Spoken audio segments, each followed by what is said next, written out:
네, 진심으로 반갑게 생각합니다. 이 성남시 관내에 있는 학교인데도 제가 여러분들 만날 기회가 많지가 않았어요. 그래도 오늘 이렇게 초청해 주셔서 정말로 감사드리고, 제가 여러분들한테 제가 딱 여러분 나이에 아들을 둘 가지고 있습니다. 군대 갔다가 제대를 해서 2학년에 복학한 요런 정도 나이. 되게 여러분하고 비슷하죠? 아마 3학년, 4학년 정도 해당이 될 것 같은데, 하여튼 너무 반갑습니다. 자, 여러분들 축제 기간이라는데, 원래 정치인들이나 이런 사람들이 무슨 강연인가 뭘 해놓으면 순지 할 얘기만 하고 재미없어 죽겠는데 숫자는 채워야 되겠고 이렇게 괴로워하는 경우가 많다고 해요. 저는 그렇게 안 하도록 하겠습니다. 자, 여러분들한테 필요한 얘기를 좀 하도록 할게요.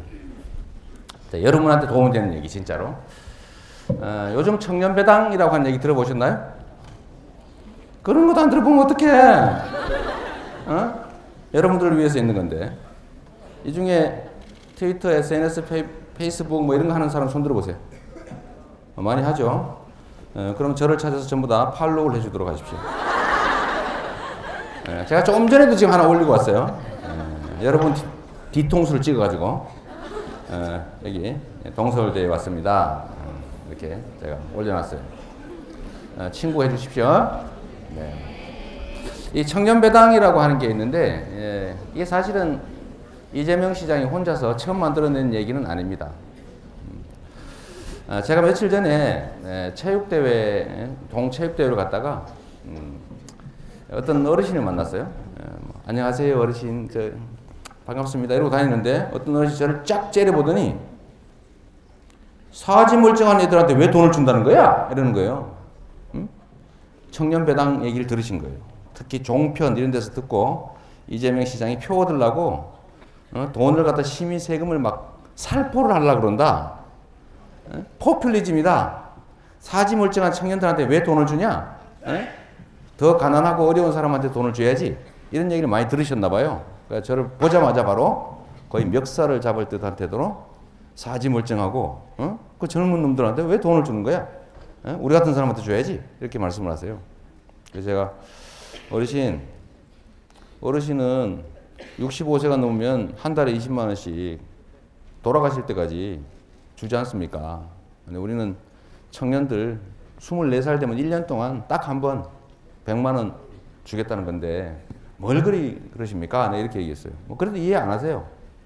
그래도 뭐 젊은 놈들은 몸도 다 건강하고 하려면 말이야 젊을 때 고생을 사서도 한다는데 고생을 시켜야지 왜 돈을 주냐고. 이렇게. 여러분도 동의하시죠 그 말에? 동의 안 하시죠? 갑자기 헷갈렸어요. 예, 성남시에서 이제 예산을 만들어 가지고 청소년 19세부터 24세까지가 법률상 청소년인데 이 청소년 중에서 청년에 해당하는 사람들이 너무 어렵다.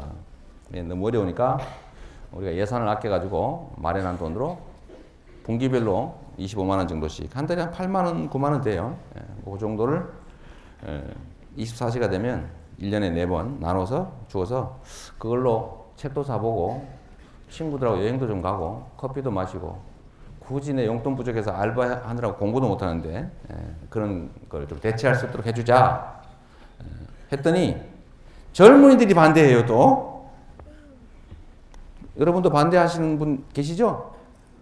돈을 왜 그런 데 쓰나 이러죠. 찬성하세요? 말이 없어 보니까. 총장님이 뒤에서 지키고 있으니까 학생들이 얼었나 봐요. 자유롭게 하시랍니다. 괜찮대. 하고 싶은 얘기. 여하튼 이게 우리나라 사회에서는 처음 듣는 얘기가 돼서 그런 거예요. 처음 듣는 얘기. 왜 청년들한테 돈을 주려고 그러나. 정부에서도 반대해요. 청년들한테는 일자리를 만들어줘야지 왜 돈을 주려고 그러냐. 그럴듯하죠? 근데 시장이 일자리 만들 수 있어요 없어요? 만들 수 있긴 해요. 청소하는 그런 거, 응? 청소하시는 환경비원 한 명 더 뽑으면 일자리 하나 더 만드는 거죠. 근데 그거야말로 예산 낭비 아니에요? 일자리 자체를 만드는 게 가능하면 그걸 만들지요. 근데 문제는 일자리를 중앙정부가 만들려고 해도 잘 안 됩니다. 여러분들 아마 졸업하고 취업할 때 되면 청년 고용 지원금 뭐 이런 거 해가지고 여러분과 같은 젊은 나이에 그 청년을 회사가 고용을 하면 한 달에 뭐 몇십만 원씩 돈을 도와주는 게 있어요. 지원해주는. 회사에 돈을 대주는 거예요. 그러면 그걸 받고 예를 들면 여러분한테는 실제로 한 150만 원에서 200만 원을 주는데 정부에서 한 50만 원 대주고 기업은 100만 원에서 150만 원만 주는 거예요. 그러니까 이익이 되잖아요. 젊은 사람은 써요. 근데 지원을 죽을 때까지 해주진 않아요. 한 2, 3년 하다 보면 지원금이 끊겨요. 그럼 그때부터 잘라버려요. 잘라버리고 또 새로 써요. 이렇게 하니까 일자리가 창출이 돼요, 안 돼요? 오히려 안 돼요. 이게 예산이 이 청년 일자리 예산이라고 하는 것만 해도 수천억이 들어가는데 실제로 여러분들이 느끼는 좋아지는 개선은 하나도 없죠. 연간 일자리 만드는 예산이 2조 원 가까이 되는데 몇 년 동안 계속 했거든요. 했는데 좋아졌어요? 나빠졌어요? 점점 나빠지고 있어요. 말해도 괜찮아요. 누가 안 때려요. 말해도 됩니다. 그러니까 이게 일자리 정책이라고 하는 게 청년 펀드 얼마 전에 만드셨어요. 우리 박근혜 대통령께서 여러분을 엄청 사랑하셔서 야 큰일 났다. 우리 청년들 도와줘야 되겠다. 그거 하시면서 청년 펀드 만드는데 알고 있어요? 신문 봐요 좀 제발. 예? 청년 펀드가 뭐냐? 나도 월급의 20%를 낼 테니까 자 우리 돈 좀 내가지고 청년을 도와주자. 이래가지고 지금 모금을 하고 있어요. 펀드를 만들었는데 한 60억 모였대요. 몇 달 동안 했는데 와? 60억까지 누구 코에 붙여요? 예? 원래 정책이라고 하는 건 권한을 가진 사람은 정책이라고 하는 것을 통해서 해야지 우리 기부 좀 해자, 돈 좀 모으자 이런 건 민간 운동가가 하는 거예요. 정말로 마음이 있으면 청년 문제를 해결할 길이 있어요. 어떻게 해결이 가능할까? 그야말로 일자리인데 이 일자리라고 하는 게 그냥 청년 고용해 주세요라고 얘기한다고 생기냐? 안 생깁니다. 우리 자본주의 사회라고 하는 건 정말로 무서운 사회인데 제가 시장 일을 하면서 제일 웃기는 장면이 있어요. 저는 그런 거 잘 안 합니다. 기업가들을 만나서 투자해달라고 부탁하는 거예요. 자, 정치하는 사람들이 기업가들을 만났어요. 만나가지고 차를 한잔 마시면서 야, 우리 경제가 어렵습니다. 투자해 주세요. 투자를 해야 경제가 돌아갑니다. 부탁하면 그 회사 사장이 시장이 부탁하는구나. 대통령이 부탁했어. 투자해야지. 야, 일로 가져와봐. 투자해. 라고 사인할 것 같습니까? 기업을 하는 사람들은요, 잔인하게 돈을 벌기 위해서 하는 거예요. 만약에 돈이 된다 그러면 법에서 금하고 제발 좀 하지 마세요. 말려도 죽으라고 합니다. 그런데 돈이 안 된다. 그러면 아무리 하라고 해도 절대 안 합니다. 근데 거기다가 가서 부탁을 해요. 투자해 주세요. 그러면 예, 우리가 이번에 5조 투자하겠습니다. 사인해요. 할 것 같아요? 안 할 것 같아요? 국민이 속은 거죠. 그 사기예요, 사기. 제가 보기엔 그런 정치적 행동들은 사실 국민을 상대로 거짓말하는 거죠. 진짜 할 수 있는 게 뭐냐? 일자리가 생길 수 있는 기업을 지원하면 됩니다. 예를 들면 우리나라의 그 일자리를 만드는 기업들은 다 중소기업들이 고용을 90% 이상을 하고 있어요. 중소기업이. 그리고 이 노동집약적인 일을 하게 되죠. 그런데 우리나라의 대부분을 차지하는 수출 대기업들, 소위 IT 기업들 이런 데는 영업이익이 연간 수십조가 나도 아무리 그 매출이 늘고 영업이익이 늘어도 고용이 늘지를 않습니다. 근데 거기다가 예를 들면 세금을 막 깎아줘요. 삼성전자가 세금 얼마 낼 것 같습니까? 여러분의 어머니 아버지는 동네에 장사하다가 연간 수익이 몇 천만 원 이상이 되면 세금을 37%를 내야 됩니다. 이익에 37%를 내야 되는데 삼성전자 같은 이런 대기업 얼마 내냐? 15.8%만 냅니다. 이해가 안 되죠? OECD 이런 데는 평균 실제 세금을 내는 그 영업이익 비율 대비 비율이 얼마냐면 22% 정도 돼요. 진짜 세금. 명목 세율은 한 25%에서 30%쯤 되죠. 그 중에 뭐 이래저래 감면해주고 하면 22%를 진짜 내고 있는데 우리나라는 15.8%만 내고 있어요.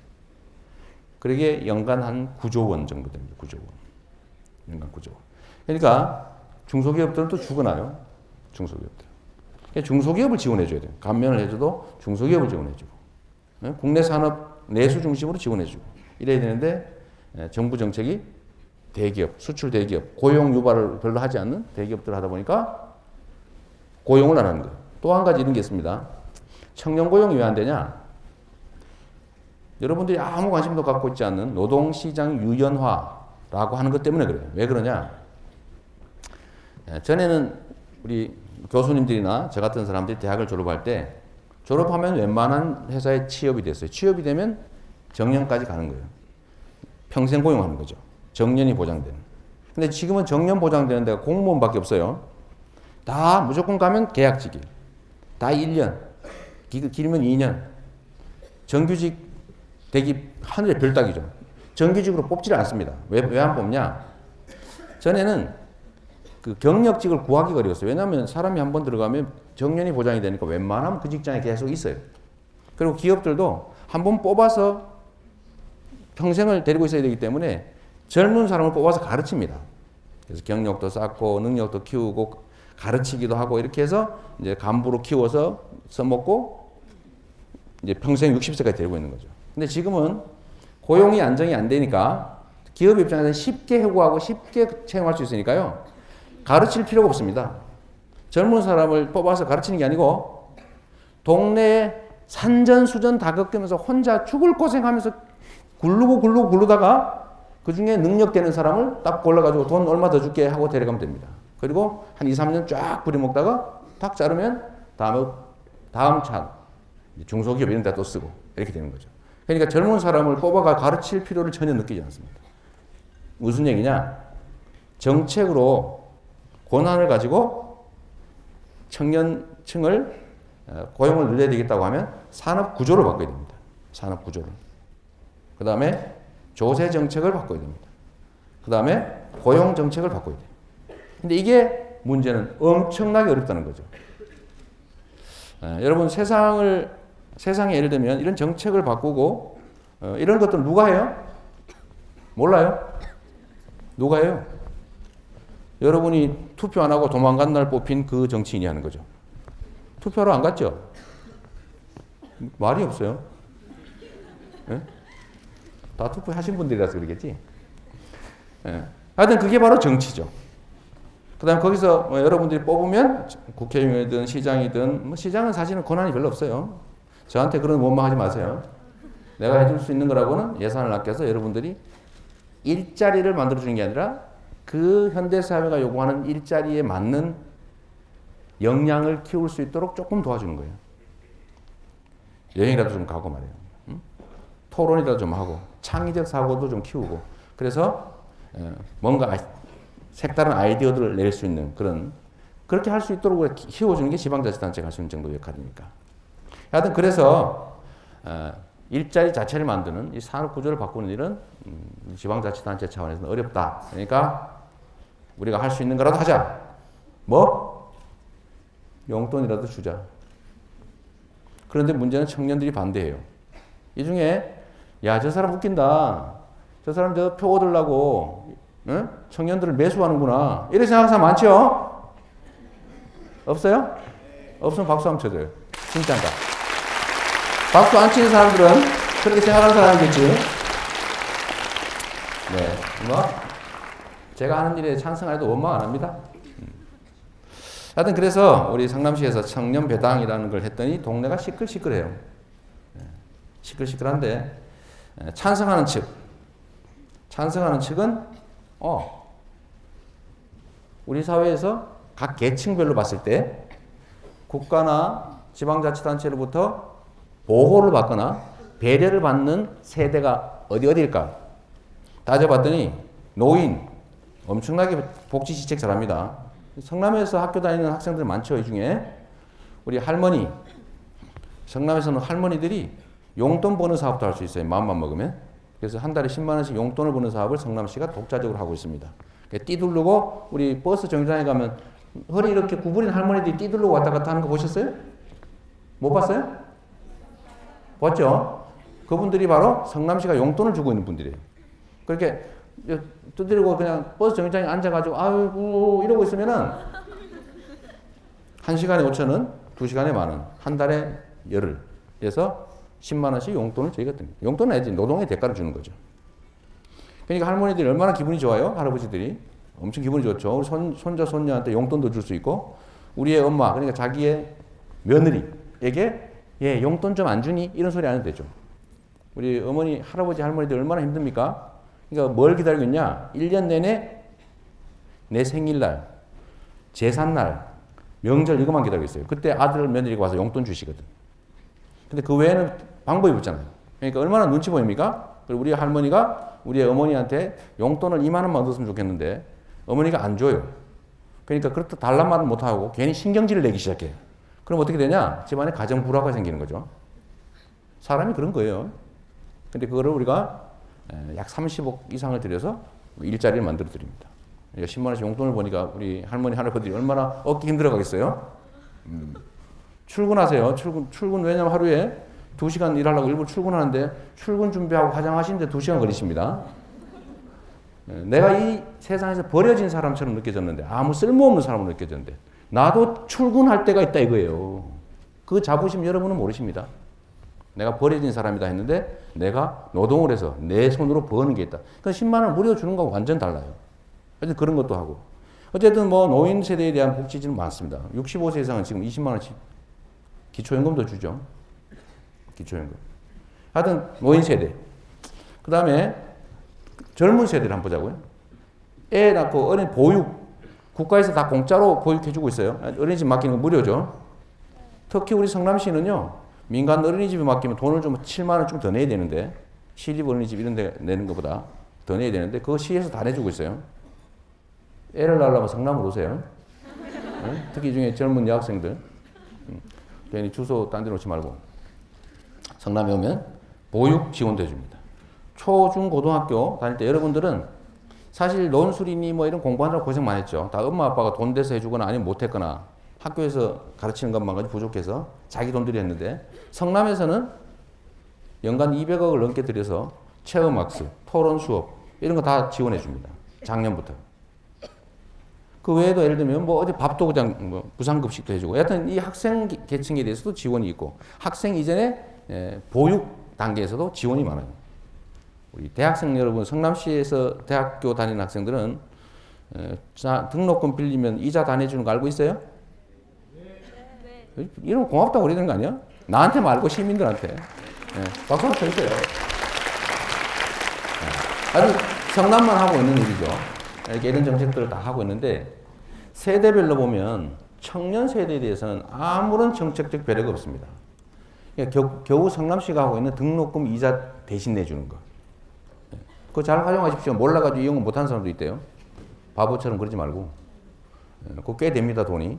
그리고 제약 기간 동안에 계속 해줘, 계속 이자를 내줍니다. 하여튼 이 청년 세대에 대해서 정책적 배려가 전혀 없다. 왜? 옛날부터 그렇게 얘기했던 거예요. 젊어서 고생은 사서도 한다. 젊은 놈들은 고생 좀 해봐야 돼. 그게 기회가 많이 열려 있을 때 고생하는 건 좋아요. 그건 진짜 도움이 되죠. 근데 기회가 거의 없을 때는 고생시키면 좌절합니다. 근데 그럴 때는 격려해줘야죠. 고생을 시킬 게 아니라 배려해줘야 된다. 그래서 딴 데는 못하지만 우리 성남시가 좀 하겠다고 했더니 정부에서 지금 막고 있어요. 정부에서. 여러분들은 젊은 세대들인데 제가 요새 이 젊은 세대들을 보면 참 안타까운 생각이 드는 게 하나 있습니다. 여러분은 여러분의 삶을 개선하기 위해서 개인적인 노력 많이 하시죠. 네? 진짜 노력 많이 하죠. 뭐 공부도 열심히 해야 될 뿐만 아니라 체력도 관리하고 짝도 잘 찾아야 되니까 그죠? 짝을 잘 찾아야 되니까 또 뭐 또 많이 하고 또 살도 빼야 되고 이런 노력을 진짜 많이 하세요. 그렇게 해서 자기의 삶이 개선이 되는데 문제는 세상이 개인이 아무리 노력해도 안 되는 게 있습니다. 그게 바로 구조화 시스템이에요. 구조화 시스템. 사람들은 다 그렇게 생각해요. 착한 사람 착해서 그렇죠. 내가 잘못되면 내가 모자라서 그렇지, 내가 열심히 안 해서 그렇지 이렇게 생각하게 돼 있어요. 물론 그게 겸손함의 표현일 수도 있지만 그러나 진짜는요 해도 안 되게 만들어진 시스템이 문제입니다. 해도 안 되게. 그 시스템을 바꿔야 돼요. 아까 얘기한 대로 정책의 방향을 바꿔야 됩니다. 특정 소수를 위한 정책을 할 것이냐, 다수 대중을 위한 정치를 할 것이냐. 누가 선택해야 된다면 다수 힘없는 사람들이 혜택 보는 정책을 해야 되는 게 윤리적으로 맞는데 현실적으로는 어떻습니까? 가진 힘센 사람 편 정책을 하게 돼 있어요. 그게 현실이죠. 그게 정치고. 이 시스템을 위해서 여러분들은 공익이라고 하는 게 세상 나와 관계없는 공적인 일이라고 하는 게 우리의 삶과 직접 관계없다고 생각하는 경향이 아주 강해요. 근데 이걸 인생을 살다 보면 그걸 체험으로 알게 돼 있습니다. 그게 바로 투표율이에요. 투표율. 여러분 투표 잘 안 해요. 그죠? 그래서 누가 저보고 그러더라고요. 야, 왜 돈을 청년들한테 갖다 살포하는 거야? 조선일보가 그렇게 썼어요. 사설에다가. 이재명 시장이 헬리콥터에서 돈을 뿌리듯이 돈을 살포를 한다고 이렇게 사설에다가. 근데 그걸 본 어르신들이 그러는 거죠. 진짜 그러네. 젊은이한테 돈을 살포를 하는구나, 저게. 그래서 제가 그때 반격을 했습니다. 뭐라고 반격했냐? 내가 표를 생각하면 노인 정책을 확대한다. 노인 정책. 아까 이런 거죠. 어르신들 뭐 이런저런 정책을 하지만 아까 얘기한 용돈 사업 너무 좋아하세요. 경쟁률이 막 엄청나게 치열해요. 1년에 9개월 하니까 90만 원 버는 거예요, 1년에. 그러니까 30억을 하면 3천 명이 혜택을 보는데 이걸 한 100억 하면요. 10,000명이 혜택을 볼 수 있는 거예요. 10,000명이. 그 10,000명이 한 달에 10만 원씩 1년에 90만 원씩 돈을 버니까 얼마나 기분 좋겠어요? 그분들은 100% 찍습니다. 100%. 표정이 왜 그래? 응? 설마? 투표율 80%. 근데 청년들은 투표해봐야 20%대입니다. 희한해요. 20대는 20%, 꼭 20%대. 30% 투표율은 30%대예요.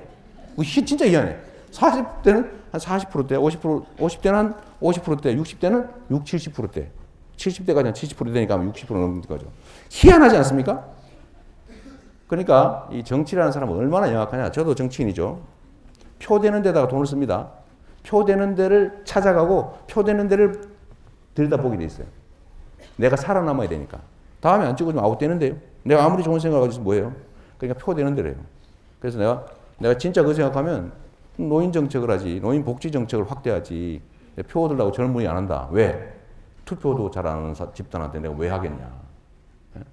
내년에 저희가 24세, 3년 이상 성남에서 한 24세한테 100만 원을 주기로 했는데 100만 원을 지급하면 그 예산이 113억이 필요합니다. 다 우리가 조사를 다 해봤죠.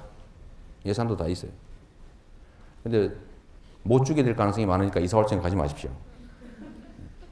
정부에서 법을 만들고 있어요. 이재명 시장 복지방지법이지. 내가 이름을 그렇게 붙이려고 그러는데 정부가 찬성 안 하는 복지정책을 지방자치단체가 독자적으로 하면 그 액수만큼 벌금을 때리겠대요. 지금 법을 만들고 있어요. 입법 예고 중입니다. 지방교부세법 시행령이라고 하는 걸 고쳐가지고 그 액수만큼 돈을 안 주겠대. 원래 법에 주게 돼 있는 돈을 닦겠다는 거예요. 여러분들 좀 이상하지 않아요? 지방자치를 통째로 망가뜨리고 있는 거죠. 그래서 제가 그 벌금을 감수하고 이 정책을 시행할지를 고민하고 있어요. 우리가 하는 거 이거 말고도 많이 있죠. 뭐 교복 무상으로 지급하는 거, 뭐 산후조리원. 여러분 애 낳으면 저희 성남시에서 무료로 산후조리 주려고 그래요. 네? 결혼 안 할 거예요?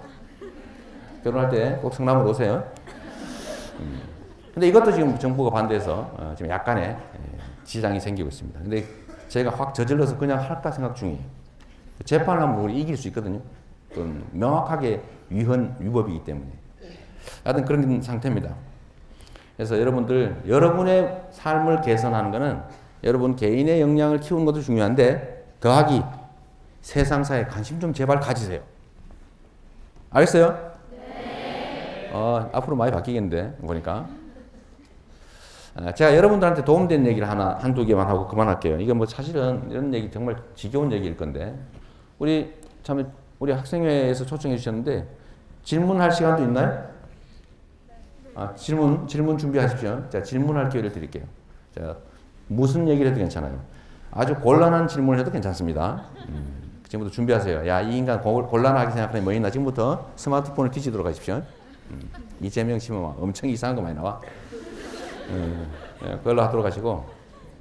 제가 여러분들, 물론 이렇게 세상이 어려운 상황이긴 하지만, 그래도 여러분들은 앞으로 100년 인생을 살아야 됩니다.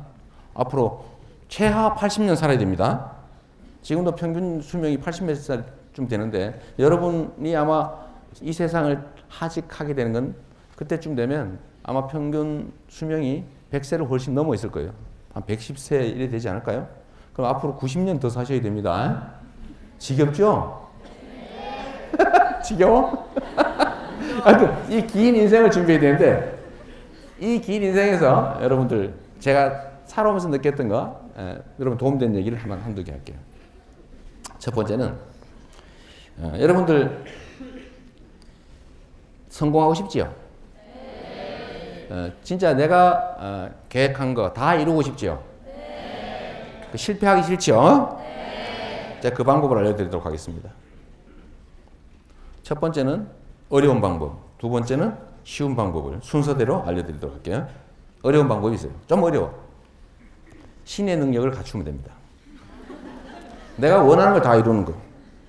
그거 하려면 신이어야지, 신. 좀 어렵죠? 현실적으로 좀 어려우니까 그거 말고 쉬운 방법이 있어요. 바보가 되면 됩니다. 바보가. 기준을 확 낮춰요. 내가 요구하는 원하는 수준을 맞추면 됩니다. 내가 이번에 졸업하기 전까지는 반드시 짝을 만들어서 결혼한다. 근데 조건을 만들어야 되는데 키 크고 잘생기고 이쁘고 돈도 많고 공부도 잘하고 성격 좋고 이런 거 다 버리고 나하고 염색체만 다르면 된다. 라고 목표를 정하는 거예요. 야, 염색체 다른 놈 있나 없나 이렇게 보면 되지. 다른 거 다 따지지 마라. 내 목표는 그래. 이렇게 하면 쉽게 이룰 수 있어요. 나는 삶의 목표가 하루 3끼만 밥을 먹으면 된다. 옛날에는 그런 게 인생의 목표인 경우가 많았어요.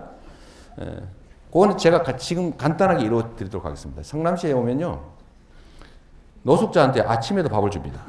저기 그 태평동에 있어요. 사랑마루라고. 제가 알려드리는 거예요, 미리. 뭐 사랑마루라고 있어요. 그리고 보통 노숙자한테 밥 주는 건 점심만 주는데 성남에는 저녁도 줍니다. 안나의 집이라고 모란에 있어요. 성남동에. 그러니까 아침, 점심 다 해결할 수 있어요. 자, 다 해결했죠? 인생의 목표. 난 삼시세끼를 밥을 먹으면 된다. 다 먹을 수 있습니다. 무료로. 잠자는 게 걱정되십니까? 노숙자 쉼터도 있습니다. 모란에 2개나 있습니다. 2개. 고를 수 있어요. 자, 이렇게 목표를 아주 낮게 하면 다 이룰 수 있죠. 근데 이게 뭔 얘기냐면, 그래서 보통의 사람들은 자기가 최선을 다해서 겨우 이룰 수 있는 거를 이뤄야 재미가 있어요. 네? 그래서 총력을 다해도 이룰 동 말동한 걸 목표로 정하게 되어 있습니다. 그래서 그거를 갖다 출근하고 고생을 해서 해야 성취감이 생겨요. 그래야 행복해요. 그게 인간이에요. 그래서 삶에서 성공과 실패라고 하는 거는 불가피하게 반복될 수밖에 없다. 내 삶에서 실패를 제거하겠다는 생각 자체가 바보 같은 생각이죠. 불가능한 일이죠. 그러니까 실패를 삶의 일부로 받아들이세요. 어쩔 수 없어요. 물론 지금 상황이 너무 어리니까 실패 가능성이 너무 커서 좀 문제이긴 한데 그럼에도 불구하고 어차피 우리는 100세, 110세를 향해서 끊임없이 뭔가 목표를 설정하고 갔다가 그 목표를 못 이루고 또 다른 목표를 설정해서 또 갈 거예요. 근데 실패라고 하는 게 그러면 우리가 성공의 반대말 실패. 실패는 그럼 잃은 거냐? 잃은 게 아닙니다. 절대로 잃은 게 아닙니다. 그거는 다음 또 우리가 어쩔 수 없이 또 가야 돼. 이 새로운 도전, 새로운 시도가 없어지는 때가 언제냐? 죽을 때입니다. 죽을 때. 우울증 아세요? 우울증? 그게 삶의 목표가 사라지면 오는 거기도 하고 우울증이 생기면 삶의 목표가 사라지기도 해요. 그래서 요건 비밀인데 여러분한테만 알려주는 거예요. 분당에 잘 사는 동네에 투신 자살이 엄청 많습니다. 여러분 잘 몰라요. 안 가르쳐줘 절대로. 집값 떨어지기 때문에. 근데 유명인사가 가거나 이러면 이제 곧 나는 거죠. 근데 왜 그러냐? 특히 여성들이 많이 그러는데 물론 형편이 어려워서 자살하는 노인들도 있지만 그 말고 그럼 뭐 애 잘 키웠지, 남편 성공했지, 응? 다 결혼해가 애 낳고 다 나가서 하는데 보니까 더 할 게 없어요. 허망해요. 우울증이 와. 특히 여러분 어머니들 잘 챙겨주셔야 됩니다. 특히 자식들이 장성이 가서 다 독립하고 그러면요.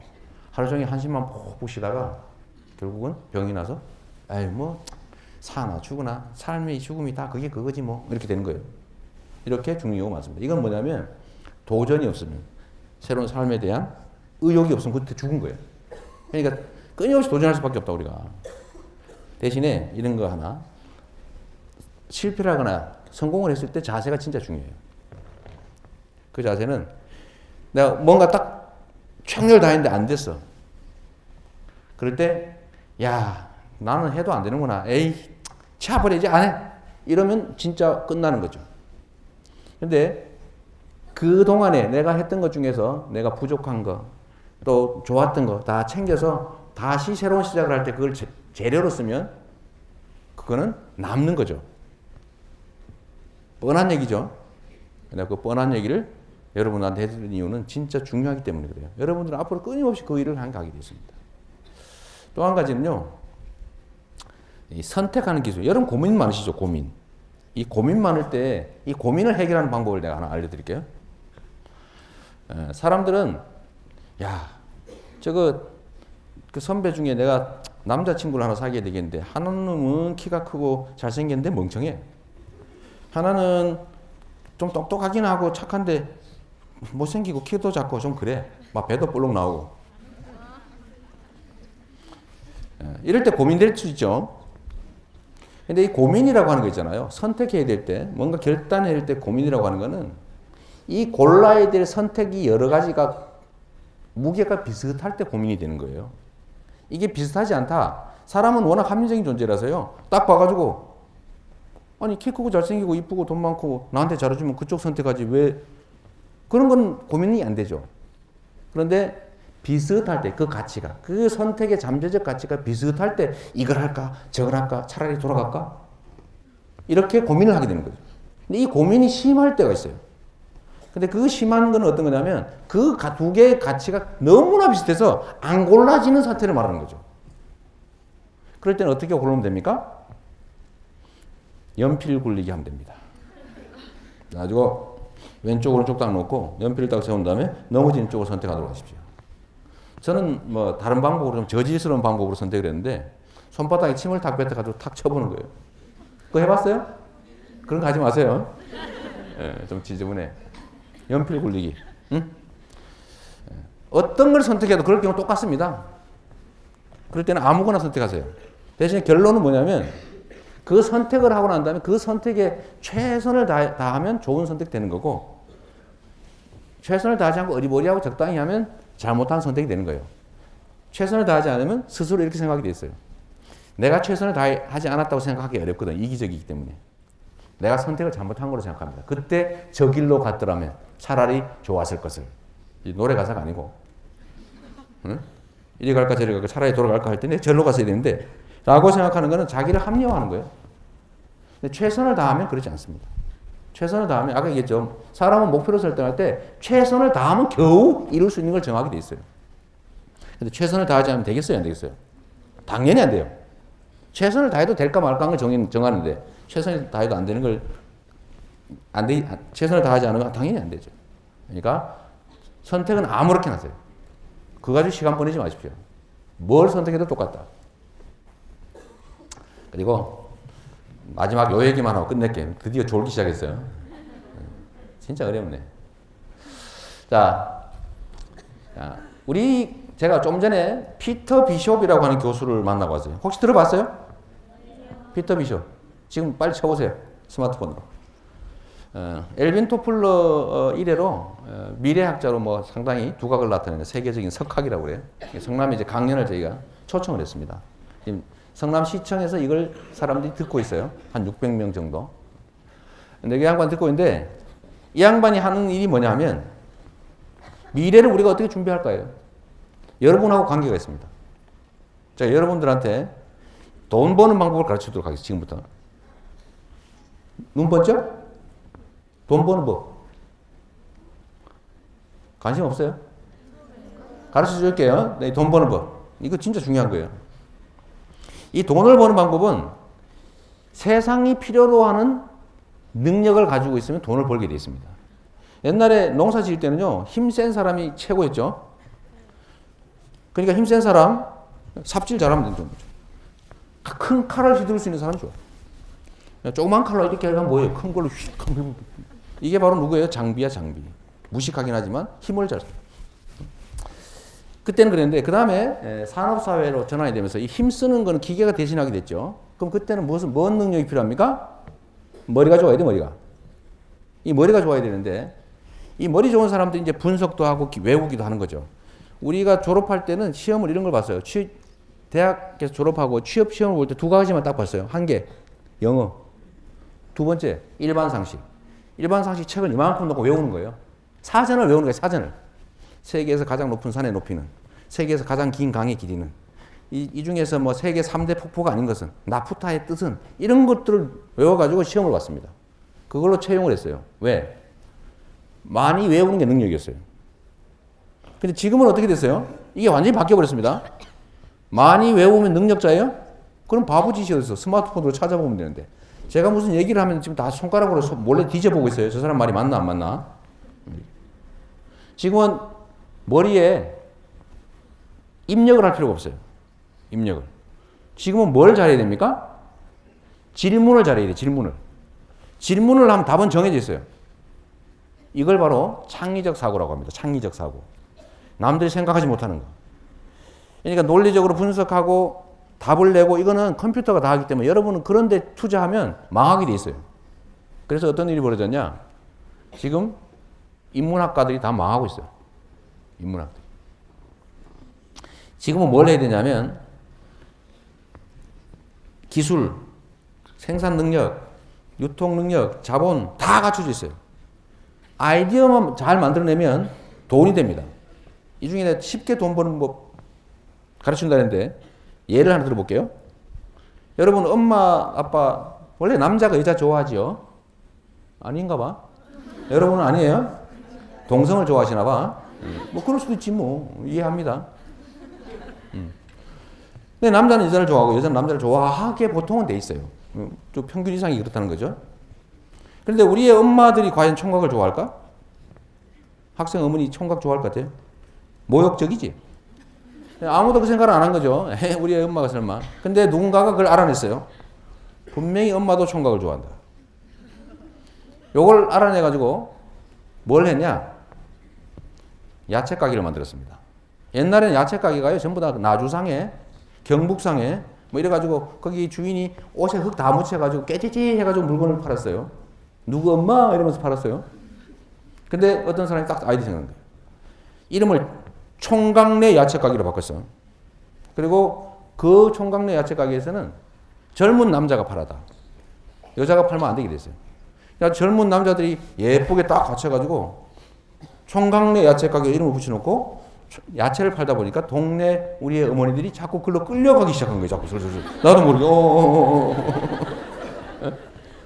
아우 안 가야 되는데 자꾸 가죠. 무섭거든요. 그래가지고 요즘은 야채 가게는 총각내 야채 가게 석권을 하고 있습니다. 그래서 또 다른 게 생기고 있어요. 총각내 정육점 생겼어요. 요새 정육점 가면 다 젊은 남자가 팔고 있습니다. 가봤어요, 심부름? 심부름 좀 가보세요. 그래야 세상을 알지. 시장이 그렇게 변하고 있어요. 그래서 총각내 야채 가게 만든 사람은 개인적으로 그 사람 전혀 모르는데 체인점이에요. 총각내 야채 가게 이름을 가지고 가게를 하나 내려면 돈을 줘야 돼. 이 사람은 가만히 앉아가지고 가게 하나 늘어날 때마다 돈을 차곡차곡 받고 있어요. 아마 엄청 부자일 거예요. 아마. 아이디어 한 개로. 카톡이죠, 카톡. 카톡 회사가 성남에 있어요. 카톡에 울림이 만약에 띠르르릉, 띵동 이런 거 있으면 썼겠어요, 안 썼겠어요? 까톡. 재밌잖아. 전에 애니팡이라고 하는 거 있었죠. 요새도 하나 모르겠는데 원래 게임이라고 하는 거는 아는 사람끼리 하는 거였는데 이 애니팡이 아이디어를 하나 낸 거죠. 아무한테나 게임을 던져주고 하자고 할 수 있게 해놨죠, 그게. 내가 이 옆에 여학생을 좋아하는데 전화번호는 알아. 근데 참 커피 한 잔 마시자 이렇게 얘기하기도 어렵고 어디서 만나자 그래 쑥스럽고 말도 못하고 있는데 애니팡이 생겼어요. 꼭 하나 보내주고 게임 한번 합시다. 저쪽에도 마음이 있어. 그래 게임 한번 합시다. 그럼 친해지는 거죠. 사람들 사이에 너무 외롭고 소통이 어려우니까 그 도구를 던져준 거예요. 그러니까 그거 엄청나게 퍼졌죠. 엄청난 돈을 벌었습니다. 투자한 거 없어요. 옛날에 여러분들 여기 게임 학과도 있던데 제가 갤러그 대마왕이에요. 갤러그 모르죠? 알 리가 없지. 있어요. 이렇게 합니다. 제가 그걸 300만 점까지 하는 사람이 있는데 한 시간에 한 100만 점한테 1시간 걸려요.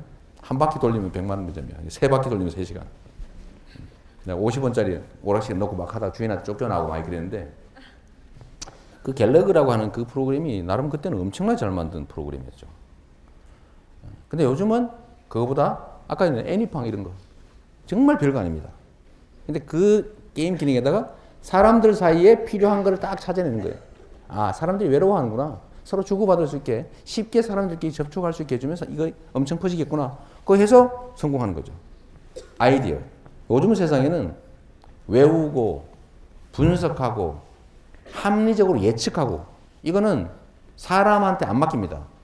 옛날에 이런 걸 사람들한테 맡기는 게 일자리가 사실 많았어요. 근데 이건 누가 해요 요새? 컴퓨터가 하고 거기다가 요즘은 또 빅데이터라 그래가지고 사람들이 추측하는 영역까지 추측하는 이런 걸 보니 상황을 보니 이렇게 했네 대충 하는 이 추측까지 빅데이터 분석이라는 걸로 컴퓨터들이 맡고 있어요. 그러니까 지금 뭘 해야 되냐? 그 컴퓨터를 부려먹는 그런 게 진짜 능력입니다. 그러니까 창의적 사고를 가져야 된다. 세상을 좀 색다른 시각으로 볼 능력을 가져야 된다. 삐딱하게 보라는 게 아닙니다. 색다르게. 삐딱하게 보는 것도 색다르게 하나겠죠. 자, 그 전에 돈 버는 방법은 여기까지 하도록 하겠습니다.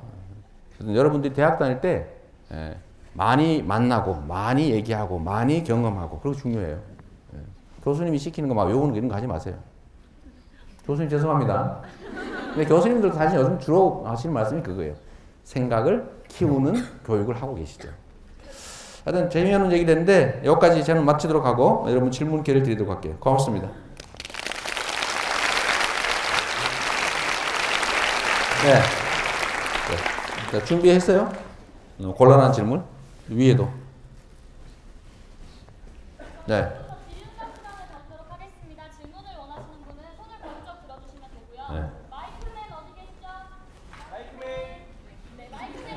네.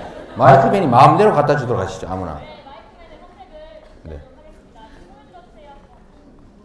네, 말씀하시죠. 네.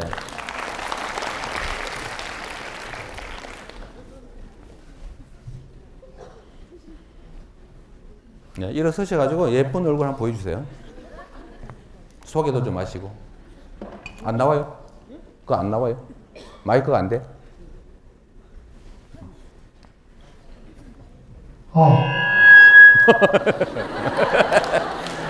약간의 개그 소질이 있어요. 훌륭합니다. 예. 안녕하세요. 안녕하세요.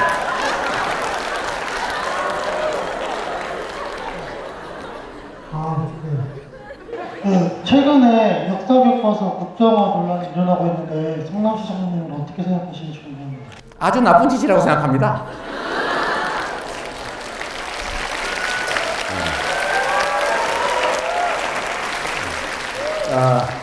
이 중에 1배 있죠, 1배. 분명히 있어. 손을 들 용기 있는 사람 한번 들어보세요. 나 1배다. 꽤 많습니다, 제가 알기로는. 제가 한때 1배였다.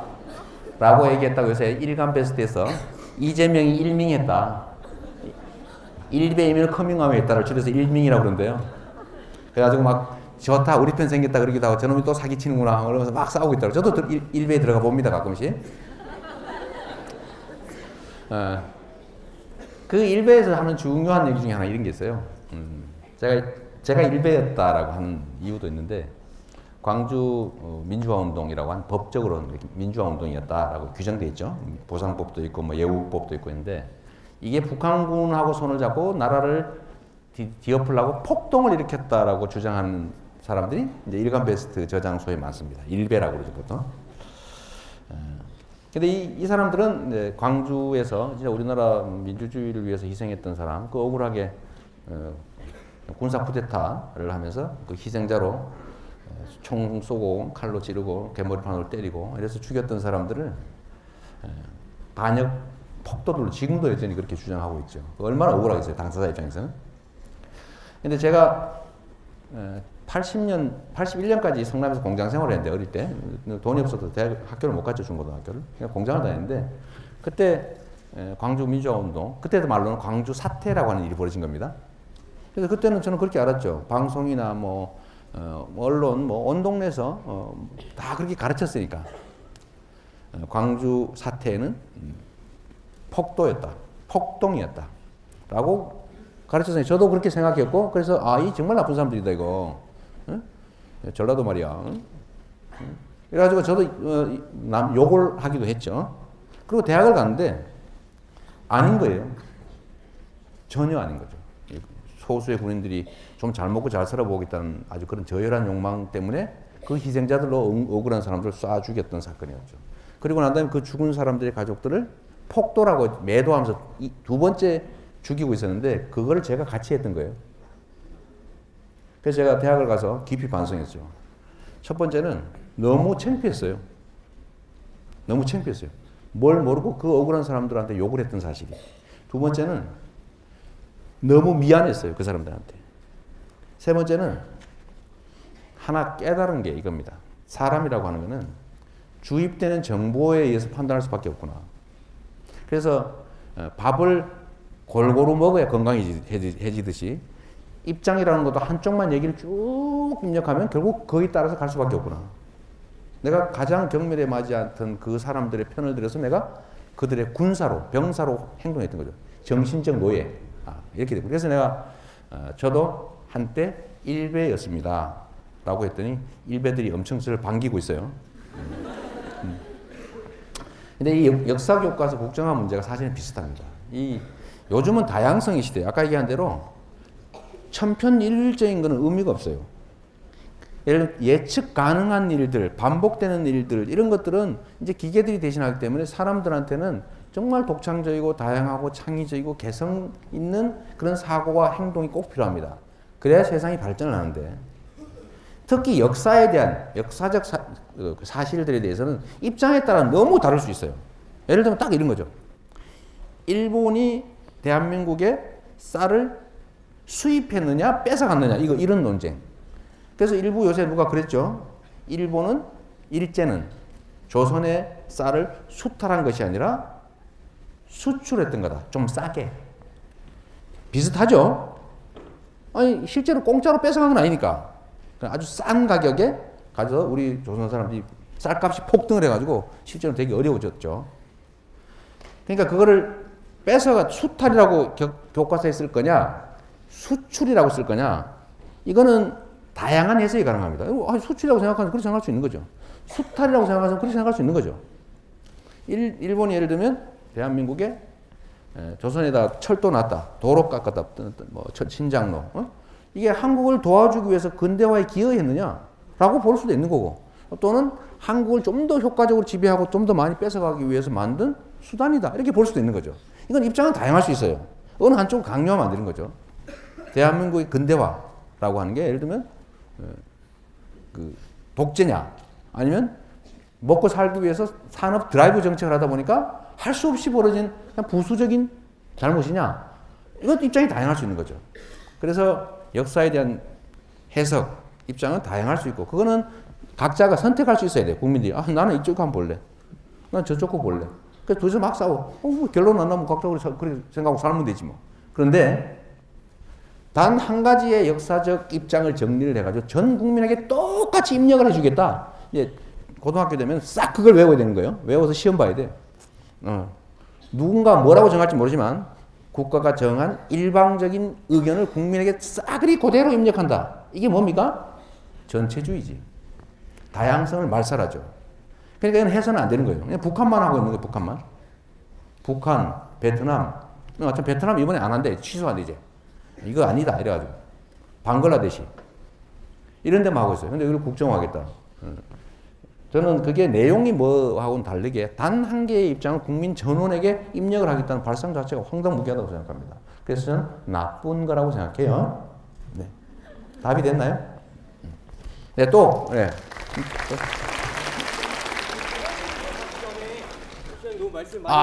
감사합니다. 네. 이런 착한 분도 계시구나. 네, 감사합니다. 저희 두 번째 질문 바로 손 번쩍 들어주세요.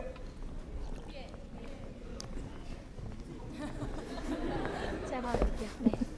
버리고 가네. 네. 아무나 들으시죠. 예, 네, 말씀하세요 그냥. 마이크면 어디 갔어? 예, 아무나 말씀하세요. 예. 그 마이크면 이따 일로 찍어오세요. 네. 동서대학교 아, 말해도 됩니까? 어디 아니 저기 아니 저기. 예. 자 말씀하세요. 일어서서 하셔. 아이고 잘생겼어요. 예? 아이고 죄송합니다. 이거 어떡해? 이런 치명적인 실수를. 이거 나중에 따로 한번 만나요. 시장님께서 시장이 되시고 나서 가장 보람 있는 일은 무엇이었으며 그 일을 이루었을 때 기분이 궁금합니다. 이런 모험적인 질문을 해주실까요? 글쎄 시장이라고 하는 사람이 해야 될 역할이 여러 가지가 있는데요. 그 중에 어디 한 집단의 지도자라는 표현이 너무 싫은데 최종 책임자가 해야 될 역할 제일 중요한 거는요. 통합하는 거예요. 통합.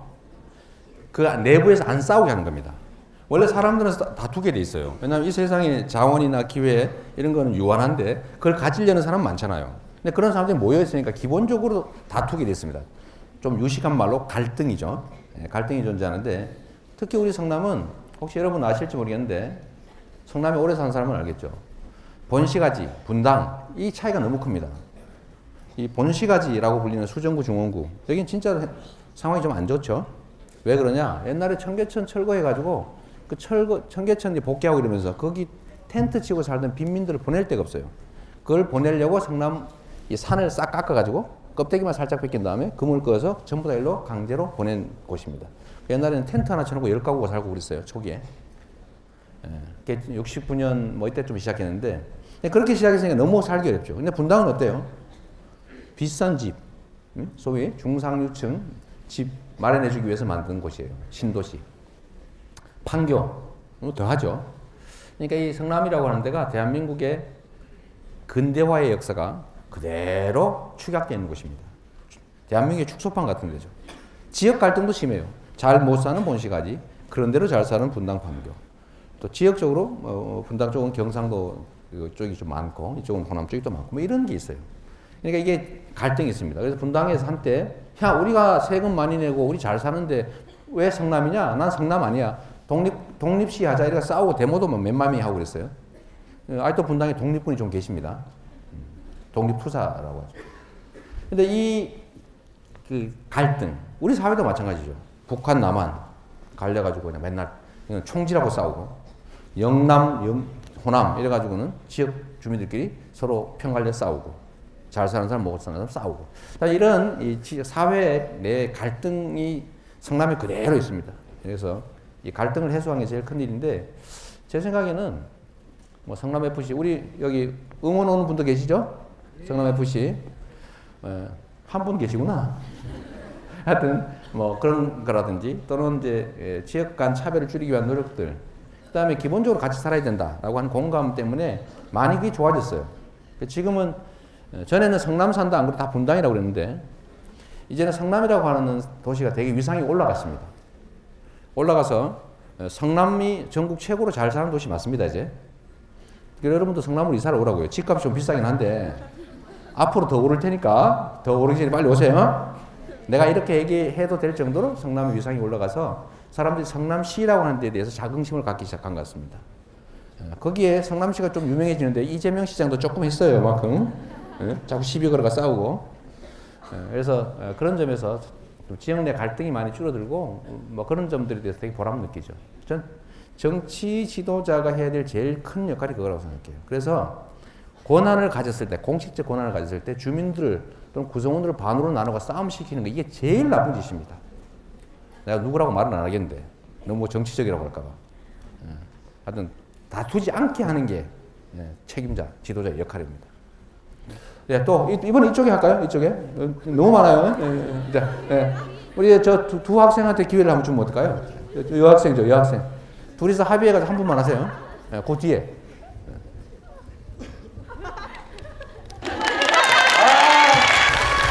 펜이 있구나, 펜이.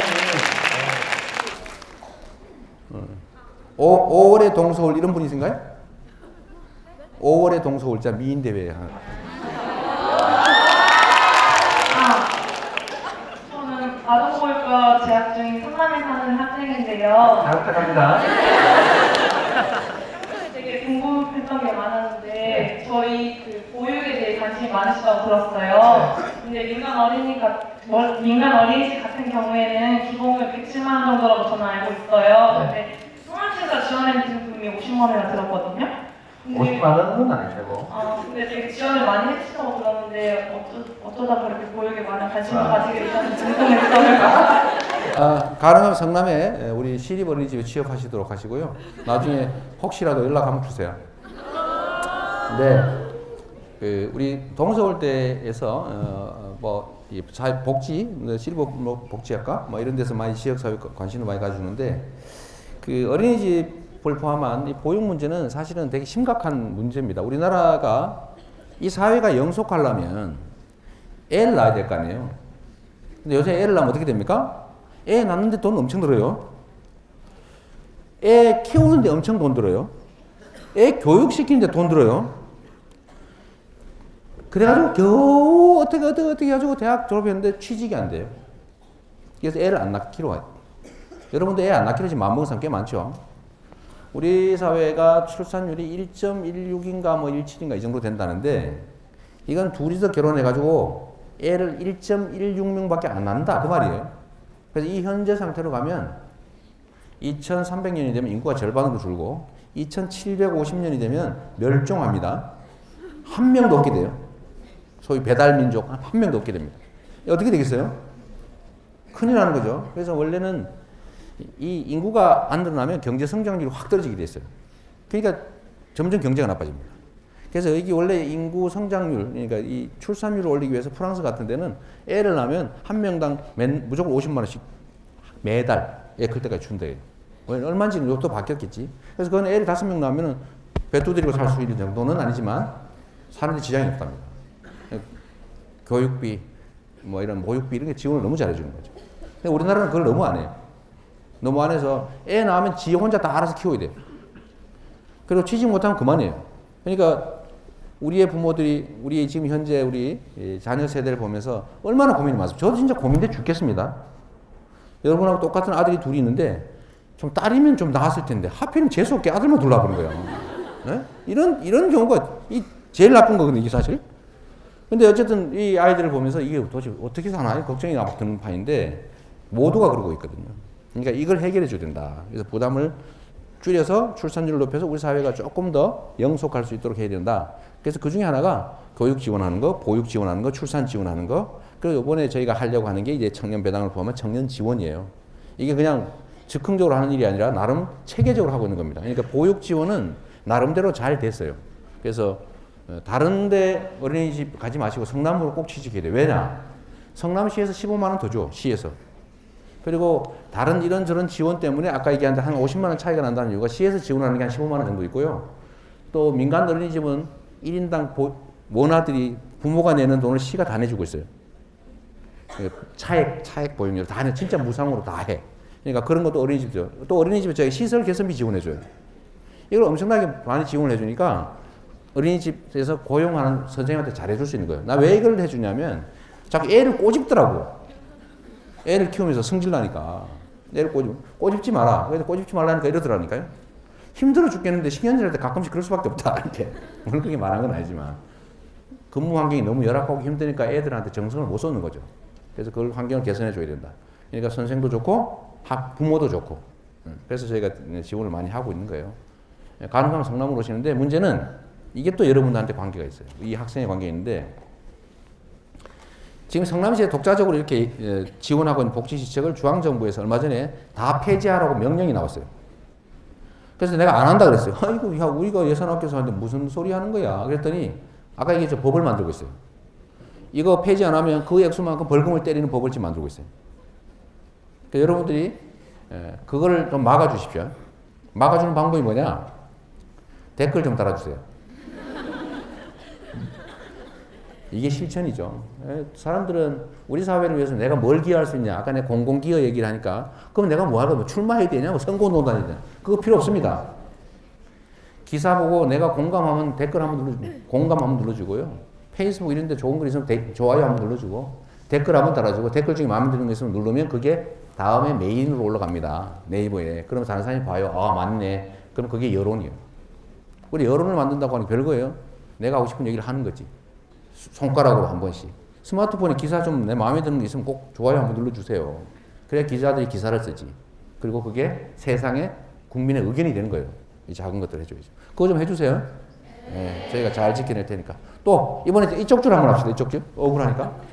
이 중간에 서 있는 이 중립지대에 있는 분은 뭐예요? 이 중립지대 분을 합시다. 이게 노래 가신 것 같은데. 그 다음에 이쪽에 한번 시간이 어떤가 모르겠는데. 안녕하십니까. 다 돼가네. 네. 한솔대 디지털 전자과로서 네.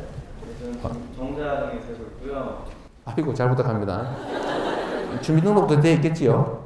시장님께 질문을 하고 싶었던 게 작성이 왔는데 네. 오늘 답을 얻었고요. 난 궁금한 게 있어서 네. 말씀드립니다. 그 시장님의 그 중고등학교를 나오시고 대학교를 검정고시로 입학하시고 나는데 갑자기 그런 이유가 어떤 계기? 아 그래요? 이분 학생 얘기는 뭐냐면 이게 학교도 못 가고 중학교 고등학교 검정고시 해가지고 공장 다니다가 대학을 갔는데 그 갑자기 왜 그런 생각을 했냐 이렇게 지금 물어보는 거예요.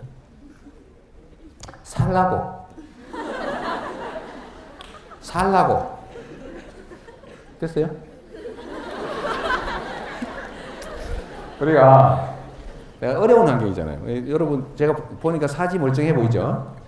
제가 장애인입니다. 장애인. 팔이 이렇게 돼 있죠. 이렇게밖에 안 움직여요. 요거밖에 안 움직여요. 프레스공으로 일하다가 프레스 사고로 팔이 다 부셔지는 바람에 이렇게 장애인이 됐어요. 또 어려운 시기를 보냈는데 어떻게 대학을 갈 수 있었냐? 사는 길이 그거밖에 없더라고요. 내가 공장을 다니면서 그때는 군사정권 시절이라 군복 입은 관리자한테 엄청나게 많이 맞았습니다. 출근할 때 한 번 맞고 퇴근할 때 한 번 맞고 이렇게 했어요. 줄 세워놓고 여러분보다 훨씬 어린 그때 다 그런 어린 애들이었어요. 소년 노동자들이죠. 라미제라블까지는 아니지만 하여튼 때리고 맞고 그랬는데 거기를 탈출하고 싶었어요. 거기를 탈출해서 안 맞고 좀 나도 관리자가 되거나 좀 이렇게 좀 그 폭력적인 상황에서 벗어나고 싶었습니다. 그래서 보니까 공장 관리자가 고졸이길래 고졸되면 저거 되나 보다 이래가지고 중고학교 고등학교 검정고시 열심히 했는데 잘 안 되더라고요. 그래서 뭐 대학 입학할 때 그때 본고사가 폐지되면서 대학 학력고사 점수 높으면 뭐 대학에서 등록금 면제해주고 월급 주는 그런 학교가 있더라고요. 그거 생겼어요. 81년에. 그래서 그 보고 월급 받고 대학 가기로 해가지고 쭉 가라고 공부해가지고 제가 대학을 돈을 받고 갔죠.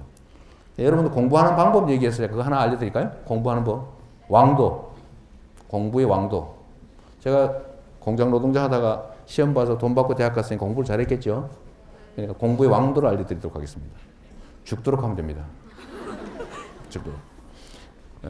제가 그 시간이 없으니까 낮에는 공장을 다니고 밤에는 이제 독서실에서 혼자 공부를 했는데 자꾸 졸리잖아요. 그러니까 앉아야 공부를 하잖아요. 앉아기 위해서 온갖 노력을 했는데 그 중에 하나가 이런 노력을 해봤어요. 책상에 앞핀을 다 거꾸로 이렇게 박아요. 손 닿는 지점에 쫙 이렇게 박고. 그다음 배 닿는 부분이죠. 이렇게 배 닿는데 앞에 있잖아요. 탁자. 여기다가도 앞핀을 거꾸로 쫙 박아놨어요. 딱 이래가지고 한번 찔리면 아프니까 공부를 하고 있는데 눈 딱 뜨고 한참 지나고 나니까 찔려서 자고 있더라고요. 어떻게 안 자고 공부를 하겠어요? 그런 건 없는 거지. 예. 투자한 절대 시간으로 결판 나는 거예요. 네. 예, 왕도는 없는 거예요. 한 만큼 축적한 만큼 결론이 나온 거죠. 네, 마지막으로 하나 할게요. 시간이 다 돼간 것 같아요, 그죠? 우리 위에 앉아 있는 이 학생 중에 한 분 할까요? 네, 그러죠. 제가 마이크를 빌려드리도록 하겠습니다. 안녕하세요. 저는 실내 디자인과 학생인데요. 제가 궁금한 거는 시장님은 저희 나라가 좋은 나라 생각하세요? 안 좋은 나라 생각하세요? 저희 나라는 아니고 우리나라. 우리나라인데 좋은 나라냐 나쁜 나라냐? 진짜 곤란하네 이거는. 얼굴 막 땀나요. 정말 당황스러운 질문인데 좋은 나라가 될 수 있는 나쁜 나라라고 생각합니다. 좋은 나라가 될 수 있는 네.